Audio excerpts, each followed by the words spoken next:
Hi there, ये MGT 601 SME management की short lecture series का लेक्चर नंबर 3 है। इस लेसन के अंदर आपको मेन पॉइंट्स करवाए जाएंगे और ये स्लाइड्स भी आपसे शेयर की जाएंगी। इस लेसन का टाइटल है the role of entrepreneurship in SMEs। So learning objectives क्या हैं इस चैप्टर के। पहला है मॉडर्न कॉन्सेप्ट ऑफ एंटरप्राइज, जो मॉडर्न कॉन्सेप्ट है एंटरप्राइज का। इसके अलावा एंटरप्रेन्योरशिप और जो रिलेशनशिप है एक एंटरप्राइज और एंटरप्रेन्योर के दरमियान, और जो SME एडवांसमेंट है एंटरप्रेन्योरशिप के साथ। अगर हम हिस्ट्री देखें, जो टर्म है एंटरप्रेन्योर ये फ्रेंच ओरिजिन की है, और जो फर्स्ट डेफिनेशन थी वो आइडेंटिफाई की थी रिचर्ड कैंटिलॉन ने, जो कि एक आयरिश फ्रेंच इकोनॉमिस्ट हैं मिड सेंचुरी के अंदर। कैंटिलॉन ने डिफाइन किया एंटरप्रेन्योर को एज एन अनसर्टेनिटी बेयरर, या फिर person who is willing to launch a new venture या फिर एंटरप्राइज, और एक्सेप्ट करता है फुल रिस्पॉन्सिबिलिटी उसकी आउटकम की। डेफिनेशंस एंटरप्रेन्योर जो है वो होता है जो ओन करता है और मैनेज करता है एक बिजनेस, और रिस्क लेता है पर्पस के लिए। कौन से पर्पस के लिए? Making a profit. और जोसेफ शम्पीटर ने की जो थ्योरी है डिफाइन करती है एंटरप्रेन्योर को एज एन इनोवेटर, जो जिसकी एबिलिटी होती है इंट्रोड्यूस करने की नए वेज चीज़ें करने के लिए। जो पास्ट के अंदर जो कॉन्सेप्ट है एंटरप्रेन्योर का रेफर किया जाता है एक टाइप ऑफ ऑपरेटर, जो कि अबाउट करता है गुड्स को फिक्स प्राइसेस के ऊपर और सेल करता है अनसर्टेन प्राइसेस के ऊपर। एंटरप्रेन्योरशिप जो है वो एक एक्ट है एंटरप्रेन्योर होने का, जो कि लेता है initiative to undertake innovations, finance and business acumen, transform करने के लिए इनोवेशंस को बिजनेस गुड्स के अंदर। और रिस्क टेकिंग जो है एक फंडामेंटल एलिमेंट है एंटरप्रेन्योरशिप का, फ्रैंक एच नाइट और पीटर ड्रकर के मुताबिक।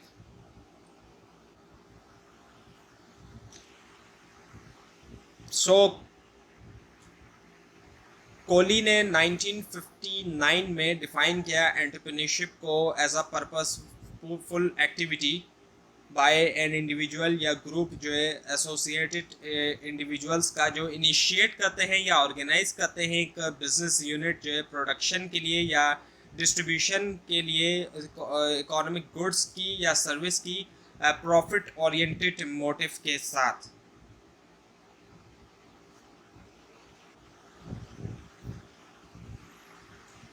1959 के अंदर HB बाइसन और RL मेयर्स ने रिप्लेस की जो टर्म है एंटरप्रेन्योरशिप को मैनेजमेंट और ऑर्गेनाइजेशन के साथ। रेगी अग्रवाल और मार्क एस्पोजिटो ने डिफाइन किया एंटरप्रेन्योरशिप को as a way of life, जो कि ड्राइव करता है इंडिविजुअल को to do more, move faster and go further than other, even के in the face of high risk और अनसर्टेन आउटकम।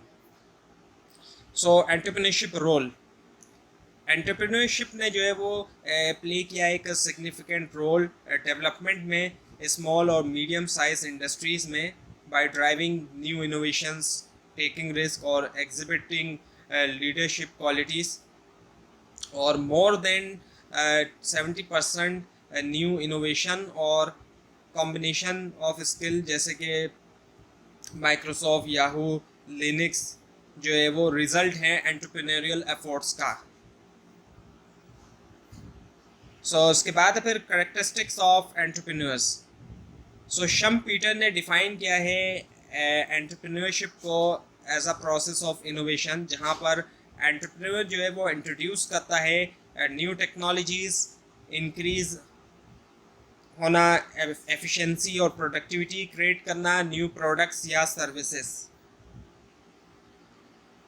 जो डिसीशन है एंटरप्रेन्योर बनने का, वो इन्फ्लुएंस होता है वर्क प्लेस के पीयर्स से, और जो सोशल कॉम्पोजिशन है वर्क प्लेस का। और एंटरप्रेन्योर जो है वो पॉजेस कर सकता है इनेट ट्रेड्स, जैसे कि एक्सट्रोवर्जन है, और इसके अलावा प्रोपेंसिटी फॉर रिस्क टेकिंग है।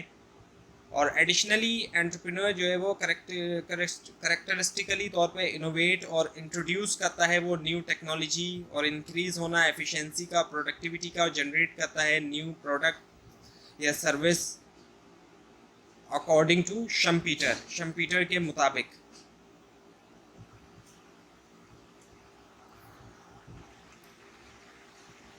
सो करेक्टरिस्टिक प्रोफाइल ऑफ एंटरप्रेन्योर। सो पहला है नीड फॉर अचीवमेंट। एंटरप्रेन्योर जो है वो हाईली मोटिवेटेड होते हैं और एक स्ट्रॉन्ग डिज़ायर होती है अकम्प्लिश करने के लिए चैलेंजिंग गोल्स। दूसरा है डिज़ायर फॉर रिस्पॉन्सिबिलिटी। एंटरप्रेन्योर जो है वो टिपिकली जो है वो कंफर्टेबल होते हैं चार्ज लेने के लिए और डिसीशंस लेने के लिए। वो इंजॉय करते हैं अकाउंटेबल होना सक्सेस के लिए या फिर जो फेलियर होता है उनके वेंचर्स का। And preference for moderate risk.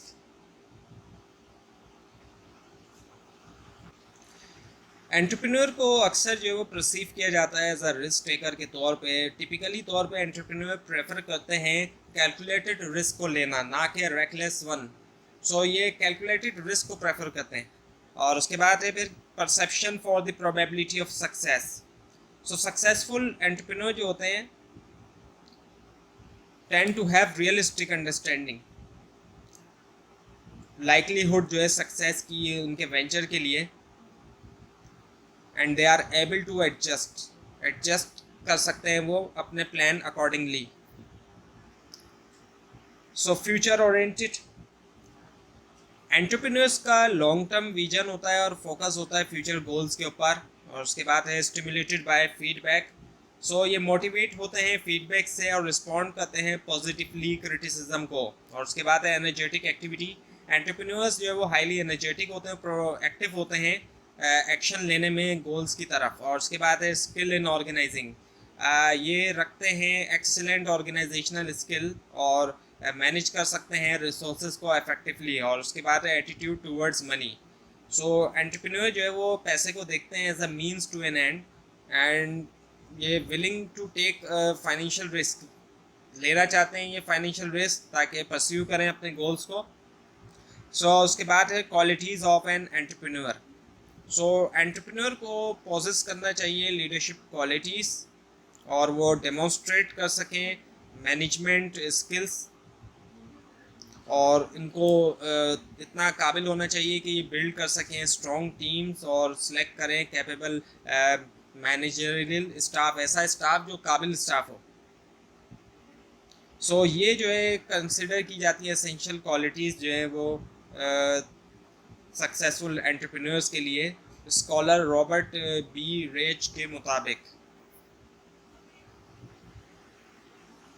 So entrepreneurs के अंदर ये क्वालिटीज़ होनी चाहिए जो आपको बताई जा रही हैं। मेंटल एबिलिटी होनी चाहिए, मेंटल एबिलिटी होना सोचने के लिए क्रिएटिवली, क्रिटिकली, लॉजिकली, और इस काबिल हो के एनालाइज कर सके प्रॉब्लम को, सिचुएशंस को इफेक्टिवली।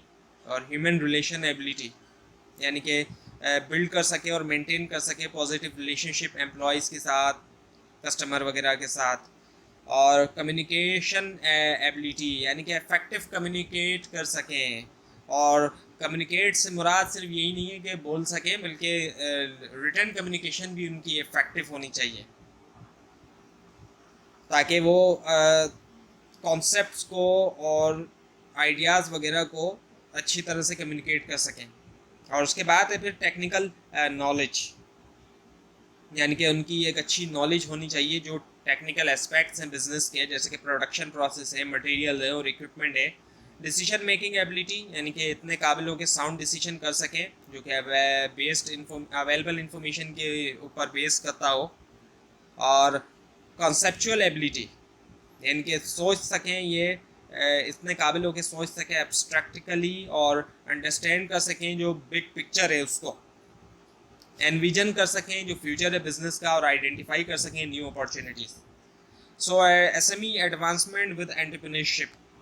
सो बहुत सी जो गवर्नमेंट्स हैं उनका एम है फॉस्टर करने के ऊपर जो एक एंटरप्रेन्योरियल थिंकिंग का कल्चर है, क्योंकि इसका पोटेंशियल है कि ये सपोर्ट कर सके इकोनॉमिक ग्रोथ को और इसको अचीव किया जा सकता है इंटीग्रेट करते हुए एंटरप्रेन्योरशिप को इस एजुकेशन सिस्टम के अंदर, एस्टैब्लिश करते हुए एंटरप्रेन्योरियल सेंटर्स इंस्टीट्यूशंस के अंदर, और क्रिएट करते हुए लेजिस्लेशन ताकि इनकरेज किया जाए रिस्क टेकिंग और लॉन्चिंग करना national campaigns. So small business जो है वो अक्सर जो है वो एसोसिएट होते हैं एंटरप्रेन्योरशिप से, क्योंकि greater role played by the entrepreneur and the absence of significance hierarchy. So entrepreneurial spirit जो है वो ज़्यादा easily maintain होती है इस small businesses के अंदर, जो कि facilitate कर सकती है it spread throughout the organization. So जो purpose है, the purpose is to explore करना और एनकरेज करना न्यू वेंचर क्रिएशन और ग्रोथ, और इसके साथ साथ इनोवेशन दोनों के अंदर, इंडिपेंडेंट और कॉर्पोरेट सेटिंग के अंदर। सो एंटरप्रेन्योरशिप प्रमोशन, सो एसएमई पॉलिसी मेकर्स जो है उनका एम होता है प्रमोट करना एंटरप्रेन्योरशिप और इम्प्रूव करना जो परफॉर्मेंस है स्मॉल बिजनेसेस की, आइडेंटिफाई करते हुए और डिसेमिनेट करते हुए बेस्ट प्रैक्टिसेस बहुत से एरियाज़ के अंदर, जैसे कि business environment, globalisation, financing, innovation, training, access to market, taxation, e business और women entrepreneurship. So now the conclusion. So इस डेफिनेशन के इस चैप्टर के अंदर जो है वो कवर की गई डेफिनेशंस और इसके साथ साथ रोल, करेक्टरिस्टिक्स और क्वालिटीज़ एंटरप्रेन्योर की, और नेक्स्ट चैप्टर के अंदर फोकस किया जाएगा डिफरेंट टाइप्स ऑफ एंटरप्रेन्योर्स के ऊपर। तो ये था आज का लेसन। आपको अगर इस बारे में कोई क्वेश्चन है नीचे कमेंट कीजिए, इसके अंदर कोई मिस्टेक दिखाई दे वो भी ज़रूर हाईलाइट कीजिए। ये फाइल नीचे डिस्क्रिप्शन बॉक्स में दिए गए लिंक से हासिल कर सकते हैं, लेकिन अगर आपको लिंक ना दिखाई दे उसके लिए आप नीचे कमेंट कीजिए, और इस पूरी सीरीज़ को देखने के लिए इस चैनल को सब्सक्राइब कीजिए, बेल आइकन के ऊपर क्लिक कीजिए। Thanks for watching this video and best of luck for your exams.